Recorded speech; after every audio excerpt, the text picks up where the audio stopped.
बिस्मिल्लाहिर्रहमानिर्रहीम। मैं मोहम्मद सलमान, आप देख रहे हैं मेरा चैनल मास्टर कोचिंग सेंटर।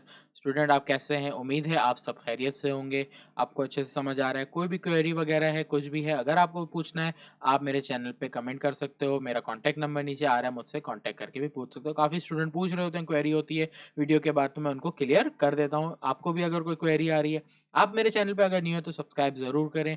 इंशाल्लाह आपकी क्वेरी मैं दूर करूँगा। कॉन्टैक्ट कर सकते हो आप मेरे को। नोट्स वगैरह कोई भी चीज़ अगर आपको चाहिए, 9 10 फर्स्ट ईयर सेकंड ईयर से रिलेटेड कुछ भी आपको मटेरियल चाहिए या कोई भी गाइडेंस चाहिए, तो मैं आपको कॉन्टैक्ट में अवेलेबल हूँ। मैं आपके कॉन्टैक्ट में हूँ, नंबर सेव रख लें मेरा। जब भी काम हो आप मुझसे कॉन्टैक्ट करके पूछ सकते हो। सही, बढ़ते हैं आज अपनी वीडियो पे। आज हमारी जो लेक्चर है वो है फर्स्ट ईयर का new book law of conservation of momentum. Important topic में से एक है, और इम्पॉर्टेंट है तो शॉर्ट के लिए। शॉर्ट में आ सकता है, बहुत ज्यादा मैं इंपॉर्टेंट नहीं बोलूंगा, लेकिन आने का चांस है इस सवाल का। क्या है law of conservation of momentum? Simple, पहले क्या बोलता है कि मोमेंटम अगर बात करते हैं, मोमेंटम बिफोर कोलिजन, कोई ऑब्जेक्ट के कोलिजन से पहले का मोमेंटम क्या होगा? Momentum after collision. Collision, momentum before collision is equal to momentum after collision. सही है? तो ये हमें बोलता है, इसका फॉर्मूला बनता है m1 u1 plus m2 u2 is equal to m1 v1 plus m2 v2। सही है? तो ये हमारे पर फिगर है, लेकिन मैं इसको आपको मिटा के वापस बना के भी दिखाऊंगा जैसे बता रहा हूँ। फिगर कैसे बनेगी? एक ऑब्जेक्ट ले लो, इसका मास m1, एक और ऑब्जेक्ट लिया जिसका मास m2। दोनों स्ट्रेट लाइन में मूव कर रहे हैं, ये भी आगे जा रहा है, ये भी आगे जा रहा है। इसकी वेलोसिटी इनिशियल ले लेते हैं u1, इसकी वेलोसिटी u2। ये इनिशियल वेलोसिटी u1 से मूव कर रहा है, ये इनिशियल वेलोसिटी u2 से। हम इसमें एक चीज कंसिडर करेंगे कि u1 वेलोसिटी बड़ी होगी u2 से। अगर ये बड़ी होगी तब जाके इन दोनों में कोलिजन होगा, अगर ना हो तो कोलिजन नहीं होगा। होगा ये कि जब ये दोनों आपस में एक लाइन में आने के बाद होगा ये कि u1 किसको हिट कर जाएगी, मतलब मास 1 वाली बॉडी किसको हिट कर जाएगी? मास 2 वाली बॉडी को। सही है? दोनों एक दूसरे को क्या करेंगे? हिट कर देंगे। अब हिट करने में जो चेंजिंग आएगी वो इनकी वेलोसिटीज की चेंजिंग आएगी। इनकी वेलोसिटीज क्या हो जाएगी? मास सेम रहेगा, तो आप कोशिश करोगे सर्कल जैसा आप फर्स्ट टाइम बना रहे हो सेम वैसे ही बनाओ। सही, मेरे पास कंपास वगैरह तो नहीं है, मैं ऐसे ही बना रहा हूँ। तो ये हमारे पास चेंजिंग आएगी कि इसकी वेलोसिटी v1 हो जाएगी, इसकी वेलोसिटी v2 हो जाएगी। सही, और लेबलिंग करते हैं। मोमेंटम फर्स्ट की बात करें, इनिशियल मोमेंटम इसका, हमारे पास मास है m1, वेलोसिटी u1, तो इसका मोमेंटम m1 u1। इसके मोमेंटम की बात करें तो ये m2 का p2 का मोमेंटम होगा m2 u2। इसके मोमेंटम की बात करें m1 v1, इसके मोमेंटम की बात करें तो m2 v2 होगा। सही, ये हमारे पास एक फिगर कंप्लीट हो गई। अब इसकी डिस्क्रिप्शन डायग्राम में हम कैसे करेंगे? प्रूफ कर रहे हैं इस लॉ को।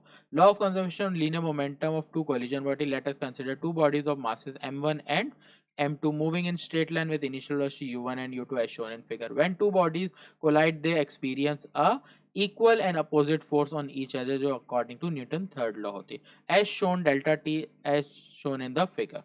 These forces cause a change in momentum of object after collision. Object move in the same direction but will different velocity u1 and u2 respectively as shown in figure. At the time of collision m1 exert force. अब अगर मैं बात करता हूँ पहली force की, वो force की जो पहली बॉडी दूसरे पे लगा रही है, तो लिखेंगे F1 F12। सही है? तो ये फर्स्ट बॉडी सेकंड बॉडी पे जो फोर्स लगा रही है। सही,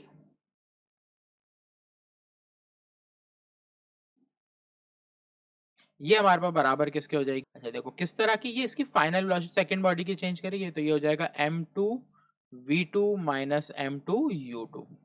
सही है कि दोनों की जो मोमेंटम है वो हो जाएगा डिफरेंस में। इसके अलावा अगर टाइम इम्पैक्ट की बात करूं तो ये हो जाएगा change in time delta T. सही है, तो F12 आ गया। इसी तरह अगर F21 की बात करें तो यहाँ पर हो जाएगा m1 v1 minus m1 vu1 divided by delta T. तो जब फर्स्ट बॉडी सेकंड पे लगाएगी तो ये हमारे पास बनेगा, सेकंड बॉडी फर्स्ट पे लगाएगी तो ये आ गया। अगर मैं according to Newton third law की बात करूं, according to third law of motion, motion का तीसरा लॉ है कि दोनों फोर्स इक्वल होंगे। F12 किसके इक्वल होगी? 1 के, लेकिन फर्क क्या होगा, अपोजिट इन डायरेक्शन का मतलब माइनस की साइन आ जाएगी। अब यहाँ पर हम पहले लेंगे M2, F12 की वैल्यू ऊपर से लिखेंगे, कॉपी करेंगे, minus M2 U2 divided by delta T. यहाँ पर आ जाए माइनस के बाद ब्रैकेट बनेगा, फिर वैल्यू लिखेंगे M1 V1 M1 U1 divided by delta T. सही है। हुआ ये कि दोनों तरफ डेल्टा टी से डेल्टा टी कैंसिल हो गया। अब बचा यहाँ पर M2 V2 minus M2 U2। यहाँ सॉल्व करें, minus M1 V1 plus M1 minus minus plus M1 U1। ये माइनस की वैल्यू इस तरफ आ जाएगी, ये माइनस की वैल्यू इस तरफ चली जाएगी, तो M2 V2 के पास आ गया प्लस M1 V1। U और V को बनाते वक्त इस सवाल के अंदर ध्यान रखना है, U और V में अक्सर बच्चे U को U बना रहे होते हैं, V को बाद में पढ़ते वक्त कंफ्यूजन होती है कि ये U है या V, इसलिए U बनाते वक्त प्रॉपर U करना और V करना। सही है, आगे डेरिवेशन में भी ध्यान रखना। ये माइनस की वैल्यू वहां जाएगी, प्लस हो जाएगी, तो M1 U1 पहले इसको लिखा, फिर ये लिखूंगा प्लस M2 U2।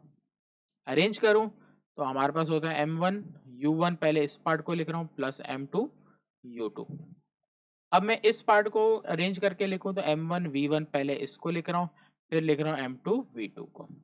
ये हमारे पास लॉ ऑफ कंजर्वेशन की मोमेंटम की प्रूफ की डेरिवेशन है कि यहाँ पर ये आके प्रूव होता है। सही, तो एग्जाम में इंपॉर्टेंट है, शॉर्ट में सवाल आ सकता है। सही, नोट्स मैंने पीडीएफ आप लोगों को बता दिया कि मेरे बन चुके हैं, तो जिन स्टूडेंट को नोट्स चाहिए वो मुझसे कांटेक्ट कर सकते हैं नोट्स के लिए, तो नोट्स मैं उनको प्रोवाइड कर दूंगा। सही, तो यहाँ पर मैंने नोट्स में डेरिवेशन वगैरह सारी चीज़ें प्रॉपर सॉल्व की हुई है, तो आप मेरे पिछले नोट्स को व्यू कर सकते हो, उनके अकॉर्डिंग आप समझ सकते हो कि किस तरह से बन रहे हैं।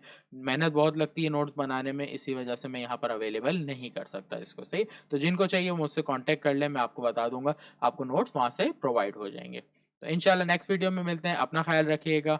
मैं आपका टीचर मोहम्मद सलमान आरिफ आपसे अल्लाह हाफिज़ लेता हूँ।